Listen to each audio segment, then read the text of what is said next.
Cher Journal, parfois je me demande ce que ça signifie, l'amitié. Nos amis sont censés être des personnes familières à qui on peut tout raconter et qui nous confient tout. Entre amis, la confiance absolue devrait être possible, n'est-ce pas? Entouré de mes meilleurs amis, je me sens cependant presque comme si je passais du temps avec des étrangers. Je ne peux justement pas m'identifier à eux, ou bien je ne le veux pas. Ils ne sont des amis que pour les moments joyeux, mais si tu as besoin de quelqu'un, parce que ça ne va plus, tu te retrouves seul tout à coup. D'ailleurs, je crois qu'ils ressentent la même chose vis-à-vis de moi. Je suis toujours la dernière à être invitée à une fête. Quelquefois, ils ne m'invitent pas du tout et les journées suivantes, je les entends me discuter à quel point la soirée était chouette. Se rendant compte que je suis leur conversation, ils ont l'air choqués et changent soudain de sujet. Même à part ça, ils ne répondent pas aux attentes que j'ai envers de vrais amis. Leurs discussions sont superficielles et ne m'enrichissent pas. Ils ne parlent que de fringues, de drogue, de ragots. Il n'y a qu'une personne différente dans ce groupe. Je la désignerais comme ma meilleure copine, mais je ne sais pas si je suis également la sienne. Quelque chose en elle m'attire. Un peu trop, on dirait. Je crois que je suis amoureuse d'elle et ça me torture. Quand on se fait la bise, j'éprouve bien plus que de l'amitié. Mais je sens que c'est interdit, un sujet tabou.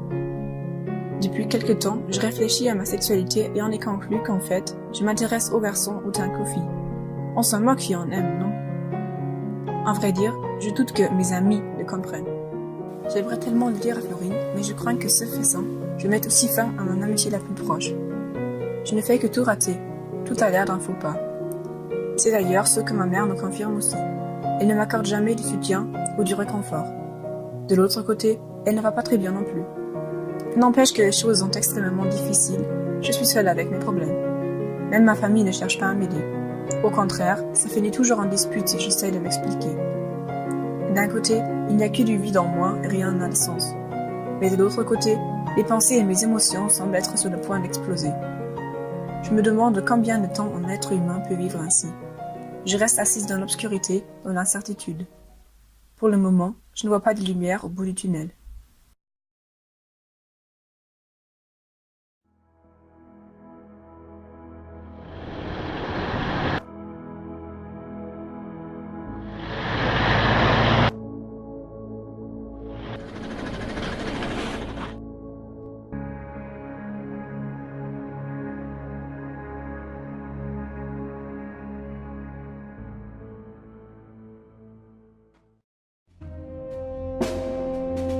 C'est la mort qui console et là, et qui fait vivre.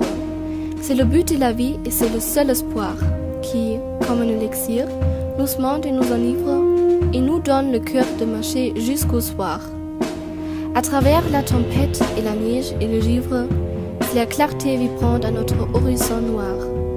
C'est l'auberge fameuse inscrite sur le livre, où l'on pourra manger et dormir et s'asseoir.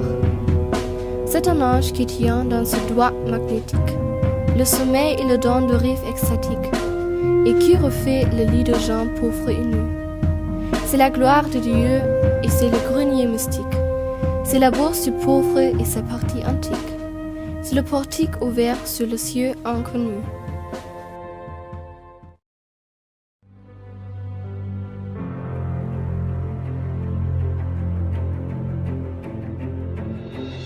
C'est le petit mot « confiance » qui nous maintient en vie, car sans espoir, la vie n'a pas de sens et souvent le monde est trop gris.